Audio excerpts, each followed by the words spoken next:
नमस्कार, आपका अभिनंदन। मैं हूं सुधांशु रंजन।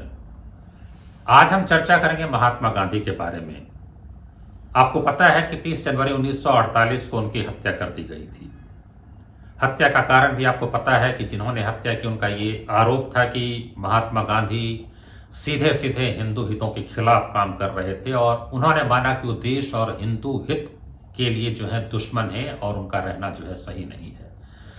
लेकिन क्या विडंबना है कि जिस कारण की हत्या हुई वो तात्कालिक घटना जो थी वो पाकिस्तान को 55 करोड़ रुपए देने की जो बात थी और जिस पर भारत सरकार ने उस समय कुछ देर के लिए उसको रोक दिया था और उसका भी कारण है जिसकी चर्चा मैं करना चाहूँगा और उसके खिलाफ गांधी जी अनशन पर बैठे थे। तो पहले आपको हम साफ कर दें कि वो कारण क्या था।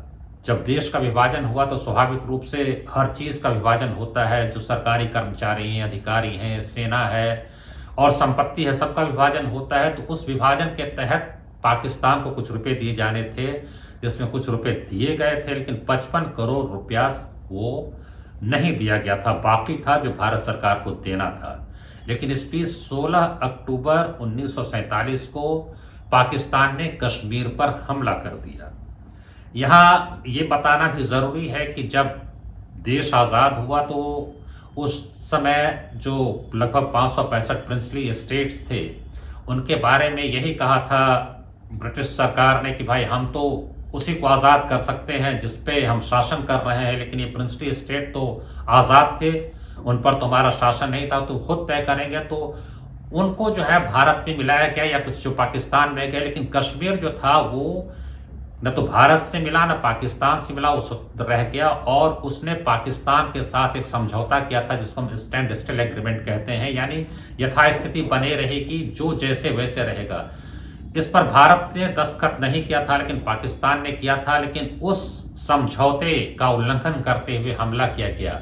पाकिस्तान ने तो कहा कि ये कबायली थे, रेडर्स जो थे, लेकिन बाद में बिल्कुल साफ हो गया कि उसमें पाकिस्तान सेना के भी जवान थे और अधिकारी थे। और अकबर खान ने अपनी किताब में तो ये बहुत साफ तौर से लिखा है कि किस तरह से योजना बनाई गई, क्योंकि वो मेजर जनरल अकबर खान वहाँ वरिष्ठ अधिकारी थे। तो यही बड़ी विचित्र बात है कि पाकिस्तान को रुपए देने के लिए गांधी जी वकालत जो कर रहे थे, उस पाकिस्तान में आज उनका नाम निशान मिटाया जा रहा है। जो सड़कें उनके नाम पे थी, जो मूर्तियां थी, उन सड़कों के नाम बदल दिए गए, उन मूर्तियों को हटा दिया गया। और पाकिस्तान के जो है पाठ्य पुस्तकों में ये पढ़ाया जाता है कि महात्मा गांधी पाकिस्तान के दुश्मन थे। यह जीव विडंबना है। लेकिन यहाँ जो पैसा नहीं दिया गया उसके बारे में सरदार पटेल ने 12 जनवरी 1948 को पत्रकारों से कहा था कि सरकार ने ऐसा निर्णय लिया है क्योंकि जब युद्ध चल रहा हो उस समय उसको पैसे देने का कोई मतलब नहीं रह जाता है। और ये सरकार की सोच थी कि अगर कुछ पैसे अगर उनको और दिए जाएंगे तो वो उसका इस्तेमाल हमारे खिलाफ करेगा, बम खरीदेगा, बारूद गोला खरीदेगा और हमारे ही खिलाफ उसका इस्तेमाल करेगा। लेकिन महात्मा गांधी की सोच ये थी कि वो चाहे जो भी करे, हमने वचन दिया है तो हमें अपने वचनों पर रहना चाहिए। और चूंकि सरकार ने ऐसा निर्णय लिया है, उसके विरोध में गांधी जी अनशन पर बैठ गए, आमरण अनशन पर। उसके बाद सरकार झुक गई और जैसा कि कृपलानी ने गांधी जी की जीवनी Mahatma Gandhi life and thought में लिखा है कि पूरे मंत्रिमंडल की बैठक गांधी जी के अनशन स्थल पर ही हुई और फिर यह फैसला लिया गया कि पाकिस्तान को रुपए दिए जाएंगे। इसी समय नाथूराम गोडसे और उसके कुछ साथियों ने ये निर्णय लिया कि अब वक्त आ गया है जब गांधी को जिंदा रहने नहीं दिया जाए। इसके पहले भी 20 जनवरी 1948 को गांधी जी पर मदन लाल पाहवा नाम का एक युवक है, उसने बम फेंका था जिसमें गांधी जी तो बच गए, लेकिन बिरला हाउस की चहार दीवारी जो भी गांधी स्मृति है वो क्षतिग्रस्त हुई थी। मदन लाल पाहवा को गिरफ्तार किया गया था, लेकिन गांधी जी ने कहा कि उसके साथ कोई भी है अमानवीय व्यवहार नहीं किया जाना चाहिए। तो ये गांधी जी का व्यक्तित्व जो है वो तो हर घटना में सामने आता था, इसमें भी सामने आया। लेकिन 29 जनवरी जो ठीक उनकी हत्या के एक दिन पहले की बात है, उस दिन काफ़ी व्यस्त थे। उन्होंने एक कार्यक्रम बनाया था जिसमें ये कहा था कि कांग्रेस को भंग करके लोक सेवक संघ बनाया जाना चाहिए, क्योंकि कांग्रेस का मकसद था भारत को आज़ादी दिलाना। तो राजनीतिक आज़ादी तो मिल गई है, लेकिन अब जो है रचनात्मक काम करने की ज़रूरत है और उसके लोक सेवक संघ बनाया जाए। और उसका काम होगा कि भारत को सामाजिक, आर्थिक एवं नैतिक आज़ादी दिलाई जाए, जिसमें हाँ अशिक्षा है, छुआछूत की समस्या है, सांप्रदायिक असहिष्णुता है, स्वास्थ्य की समस्याएं हैं, इन सबको खत्म करना उस संगठन का काम होगा। उसका प्रारूप उन्होंने बना करके दे दिया था। अगले दिन 3:30 बजे सुबह से जो है प्रार्थना सभा से उनकी दिनचर्या शुरू हुई और दिन भर लोग आते रहते थे, विदेश देश के पत्रकार मिलते रहते थे। इस बीच अखबारों में खबरें आ रही थी कि सरदार पटेल और नेहरू के बीच बहुत तनातनी चल रही है, भयंकर मतभेद है। इसलिए एक ये भी उनका काम हो गया था कि उस मतभेद को दूर किया जाए, क्योंकि लोगों ने उनका ध्यान आकृष्ट किया कि अखबारों में खबर आ रही है। तो उन्होंने सरदार पटेल को शाम में बुलाया था। 5 बजे उनकी जो है प्रार्थना होती थी। उसके पहले सरदार पटेल अपनी बेटी मणिबेन के साथ आए, लेकिन वो 5 बजे तक बातचीत नहीं खत्म हो पाई। तो आभा गांधी और बनू गांधी जो उनके साथ हमेशा रहती थी, उनकी हिम्मत नहीं हो पाई कि कह सकें कि अब ये आप बैठक खत्म कीजिए, क्योंकि प्रार्थना सभा में देर हो जाएगी। तो 10 मिनट की देर हो गई थी और फिर जब चले तो आभा गांधी ने कहा कि आज आपकी घड़ी उपेक्षित रह गई। तो गांधी जी ने कहा कि जब हमारे पास टाइम कीपर है तो फिर हम क्यों घड़ी देखेंगे। वैसे भी तुमको हिचकिचाना नहीं चाहिए था, क्योंकि जो नर्स है उसका काम है कि वो मरीज को समय से दवा दे, भले ही भगवान वहाँ पे खड़े रहें, क्योंकि अगर वो दवा नहीं दी जाएगी तो मरीज की मौत हो जाएगी। इसलिए तुमको सावधान रहना चाहिए था। और तुमको पता है कि मुझे प्रार्थना सभा में 1 मिनट से भी अगर देर होती है तो मुझे अच्छा नहीं लगता है, मुझे तकलीफ होती है। ये घटना बड़ी महत्वपूर्ण है, क्योंकि जो ईश्वर के की तड़प थी वो इससे पता चलता है। और मैं आगे घटना बताने जा रहा हूँ, उससे ये बात प्रमाणित भी हो जाएगी।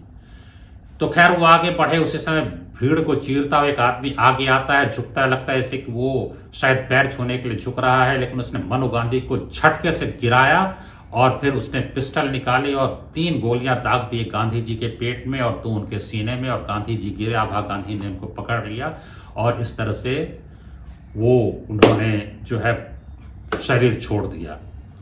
वो व्यक्ति था नाथूराम गॉडसे और उसके साथ था एक और नारायण दत्तात्रेय आप्टे। दोनों को फांसी हुई थी। लोग एक को जानते हैं, लेकिन फांसी आप्टे को भी हुई थी। वैसे 8 लोगों को सजा हुई थी, बाकी को आजीवन कारावास हुआ था। और सजा पाने वालों में एक और व्यक्ति था, उसका नाम है गोपाल गॉडसे, नाथूराम गॉडसे का छोटा भाई। मैं गोपाल गॉडसे से 2 अक्टूबर 2004 में स्वयं मिला, लेकिन मैंने देखा कि उस व्यक्ति को कोई अफसोस नहीं है हत्या का, और ये कह रहा था कि अरे गांधी तो बड़ा ढोंगी था। जब मैंने एक सवाल उठाया कि आपको क्या अधिकार है कि आप किसी की हत्या करते हैं, अगर मान लीजिए थोड़ी देर के लिए कि आप सही भी हों, तो क्या आप किसी की हत्या कर देंगे? तो इसका जवाब गोपाल गॉडसे ने दिया कि क्यों नहीं, आखिर अदालत क्यों फांसी देती है। तो ये सब तो पृष्ठभूमि हो गई कि कैसे हुआ, क्या हुआ। तो गांधी जी पर प्रहार करने वाले केवल यही लोग नहीं हैं, बहुत सारे लोग हैं जो गांधी जी पे प्रहार करते हैं। और इसी को समझने की ज़रूरत है कि ये जो प्रहार है वो कितना तथ्यों पर आधारित है और कितना जो है वो अज्ञान के कारण है। जैसे कुछ लोग कहते हैं कि भगत सिंह को फांसी हुई क्योंकि महात्मा गांधी ने प्रयास नहीं किया। अगर उन्होंने जोर लगाया होता तो भगत सिंह को फांसी से बचाया जा सकता था। गांधी इरविन वार्ता चल रही थी, अगर गांधी जी ने शर्त रख दी होती कि ये वार्ता सफल होगी, टूट जाएगी अगर भगत सिंह को फांसी दी गई, उन्होंने ये शर्त नहीं रखी।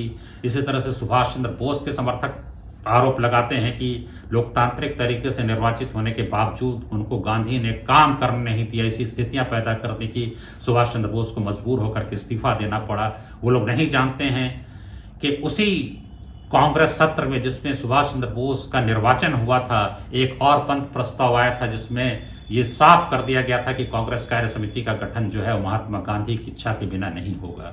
तो ऐसे बहुत सारे आरोप हैं जिनका जवाब कभी देना संभव नहीं है। एक छोटे से वीडियो में अम्बेडकर तो खुलकर गाली देते थे कि वो तो गांधी तो किसी भी रूप में महात्मा नहीं थे, वो महात्मा का एक चोला उन्होंने पहन रखा था। और उन्होंने एक इंटरव्यू में कहा कि when I went to meet him as an adversary I could see his fang, he had just put up an exterior of Mahatma. ये सीधा सीधा उन्होंने आरोप लगाया है।